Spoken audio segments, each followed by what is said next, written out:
Okay, I would like to welcome our next speaker, Alexandra.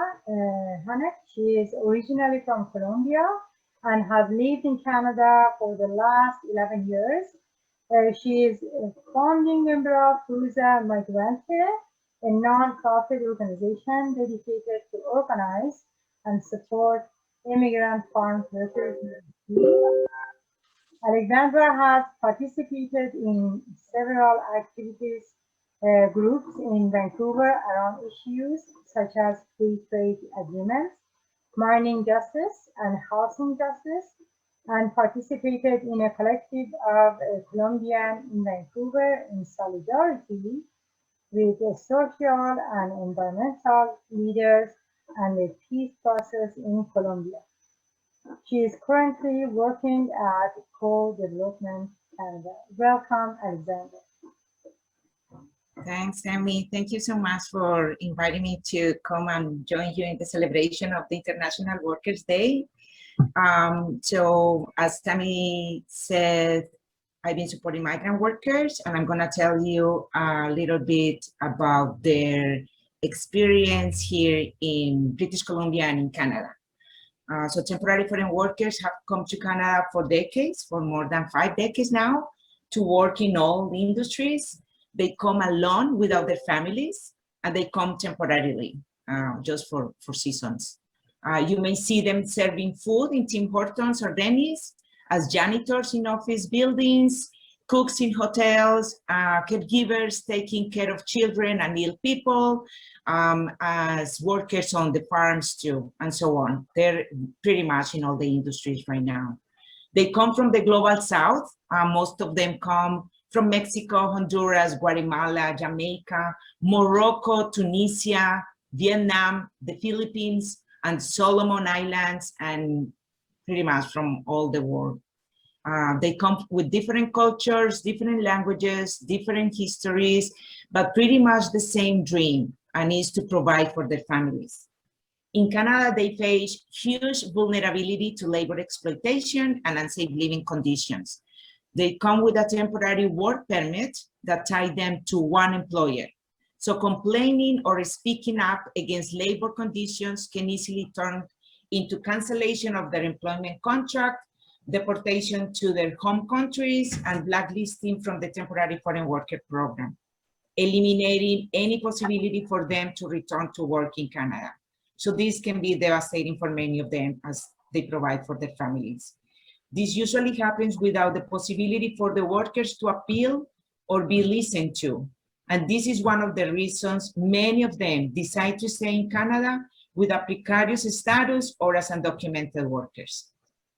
So migrant farm workers also endure employers' abuse and mistreatment on the farms, negligent and scarce support from government authorities and from other institutions that are supposed to protect their rights, health, and well-being here while they're working here.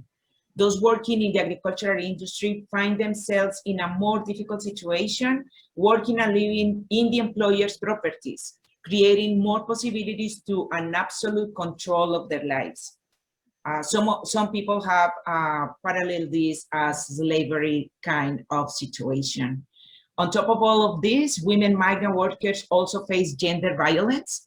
For instance, we've seen Canadian society attempts to take control over these women's bodies if they get pregnant, sexual harassment from employers, supervisors, or co-workers without any possibility for these women to complain, moral judgments on their self-determination on who they are or want to be, violation against their privacy and with gossips and unsolicited comments, and make their lives a public matter. These and other factors are part of their daily lives at work in Canada. But despite all of this, incredibly, with a fire inside them that cannot be put out, these workers resist, organize, and fight back. They speak out and demand to be treated with dignity like human beings or like any other worker in Canada. They file complaints, they follow all the guidelines that the government asks them to, and they stand up against those who abuse them, They leave the prison-like conditions they endure and seek refuge with nothing on them, but perhaps a small bag with their clothes.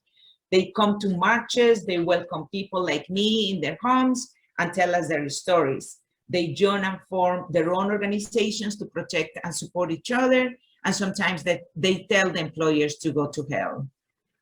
Today I remember, we should all remember all the migrant workers, all those that I have met, their families, the moments that we've spent together, and those who have fought back. There's so much that's wrong and needs to be fixed, but I take inspiration in the warmth, joy, and gratitude that migrant workers have shown to us when we stand together with them. For a working class free from all the systems of oppression, free from the patriarchy and misogyny, for an anti-racist, anti-trans, homophobe, anti-colonial, and anti-capitalist working class out there fighting for their dignity.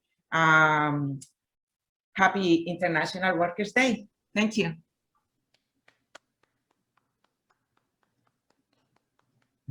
Thank you very much, Alexandra. That was very eye-opening. Really appreciate, and I'm happy we have you in our program. I hope we have you again. And hope you